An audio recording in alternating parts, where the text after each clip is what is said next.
नमस्कार। Law of attraction and युग निर्माण परिवार में आप सभी का स्वागत है।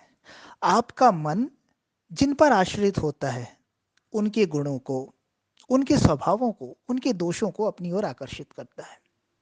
ये एक अकाट सत्य है कि आपका मन जो चिंतन कर रहा है, जिसके विषय में सोच रहा है, जिस चीज को सोच रहा है, उस गुणधर्म को अपने भीतर वो एकत्र कर रहा है। आपने कभी सोचा है, आप जब किसी नेगेटिव व्यक्ति के विषय में सोचते हैं, किसी नेगेटिव घटना के विषय में सोचते हैं, हिंसक बातों के विषय में सोचते हैं, क्रोध की बातों को सोचते हैं, या ऐसी कोई बुरी बातों को सोचते हैं, तो भीतर आपकी उस बुराई का, उस क्रोध का, उस वासना का जन्म होने लगता है, बढ़ने लगती है। आप अशांत या तनाव में आने लगते हैं। आप पहले जैसे नहीं रह जाते, क्योंकि आपका मन उस चीज पर आश्रित हो गया है, उस इच्छा पर, उस वासना पर, उस हैबिट पर आश्रित है, उस व्यक्ति पर आश्रित है, उसके गुणों को वो खींच रहा है। वैसे ही अगर आप कोई अच्छी बात सुन रहे हैं, किसी महापुरुष को सुन रहे हैं, किसी संत को सुन रहे हैं, कोई अच्छा साहित्य पढ़ रहे हैं, तो उस समय आपका मन प्रफुल्लित हो जाएगा, आनंदित हो जाएगा, आपके भीतर आनंद उठेगा, आपको बड़ा हल्का फील होगा, आप अच्छा महसूस करने लगेंगे। तब भी कारण वही होता है, आश्रित। आपका मन पॉजिटिविटी पर आश्रित है, किसी अच्छे व्यक्ति पर आश्रित है, किसी अच्छे साहित्य पर आश्रित है। मन बिल्कुल एंटीने की तरह है। एंटीना होता है ना, कि वो सिग्नल पकड़ता है और बस वही दिखा देता है। तो आपका मन जहां के सिग्नल पकड़ रहा है, जहां से जुड़ा हुआ है, उसके गुण दोषों को वो आपके भीतर भर देगा। सीधा सीधा गणित है। अब आपके चॉइस है कि आपको अपने एंटीने को कहाँ लगाना है, कहाँ से क्या प्राप्त करना है। चुनाव आपका है। अक्सर नेगेटिविटी ज्यादा है वातावरण में, बुरे लोग ज्यादा हैं, नेगेटिव लोग ज्यादा हैं, अशांत लोग ज्यादा हैं, इसलिए अशांति की मात्रा भी ज्यादा है। लेकिन इसका मतलब ये नहीं कि आप अशांत हो जाएं, नेगेटिव हो जाएं, बुरे हो जाएं, क्योंकि चुनाव तो आपके हाथ में है ना।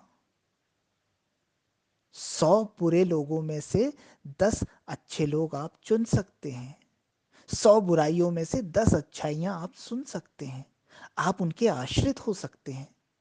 आप किसी महापुरुष के आश्रित हो सकते हैं, आप किसी धर्म ग्रंथ के आश्रित हो सकते हैं, किसी अच्छी बात के, किसी अच्छी संस्था के आश्रित हो सकते हैं, और किसी के भी ना होके आप अपनी आत्मा के भी आश्रित हो सकते हैं। और नहीं तो बाय डिफॉल्ट तो दुख तो बढ़ ही रहा है, नेगेटिविटी तो बढ़ ही रही है, बुराइयां तो बढ़ ही रही हैं। चारों तरफ खोल के देख लीजिए, टीवी खोल के देख लीजिए, मोबाइल खोल के देख लीजिए, अपनी आंखें खोल कर देख लीजिए, हर जगह तो है नेगेटिविटी, बुराई, अशांति आपको खींचने के लिए तैयार। आपके बच्चों को, आपके रिलेटिव्स को खींचने को वो तैयार बैठी है। तो भाई, थोड़ा अपना ख्याल रखो। देखो कि आपका मन किधर आश्रित हो रहा है। कहीं गलतियों को तो नहीं पकड़ रहा है, बुराइयों को तो नहीं पकड़ रहा है, नेगेटिविटी को तो नहीं पकड़ रहा है। कहीं उसके चिंतन में बुराइयां तो नहीं है, बुरे लोग तो नहीं है, बुरी घटनाएं तो नहीं है। अगर ऐसा है तो उसे ठीक कीजिए, उसे सुधारिए, उसे सही जगह पे जोड़िए, सही जगह का उसे आश्रित बनाइए। तब आपके भीतर आनंद और खुशी की वर्षा होगी। हमारे धर्म ग्रंथ कहते हैं ना, कि भगवान की भक्ति में मन को लगाओ, प्रभु के चरणों में मन को लगाओ, उनके आश्रित बनो। इसका मतलब ही ये है कि आपका चिंतन उच्च श्रेणी का हो, उच्च शक्तियों का हो, महानता का हो, तो आपके भीतर भी महानता के गुण आने लगेंगे। और राक्षसी कर्म की तरफ आपका चिंतन हो, राक्षसी वृत्तियों में आपको आनंद हो, तो बस भीतर भी वही भरेगी, और आपके कर्म भी वैसे ही बनेंगे, और आगे जाके आपका भाग्य भी वैसे ही बनेगा। तो आप तो अपने भाग्य के आप निर्माता हो। आपको तो सिर्फ अपने मन को सही जगह लगाना आना चाहिए। या तो मन को सही जगह लगाना सीख जाइए, या मन से पूरी तरह से मुक्त होना सीख जाइए। दोनों ही चीज आपका कल्याण कर देगी। मन लगे तो अच्छी जगह लगे, महानता की ओर लगे, उच्चता की ओर लगे, सकारात्मकता की ओर लगे, और नहीं तो कहीं ना लगे, जब मन कहीं नहीं लगता तो मन आत्मा में लीन होता है, अपने आप में लीन होता है। और उससे बड़ी उपलब्धि, उससे बड़ी घटना कोई भी नहीं है। मन को कहीं टिका देने से भी बड़ी घटना है कि मन कहीं नहीं टिका हुआ है, वो आत्मा में लीन है। तो ये दोनों चीज आप कर सकते हैं।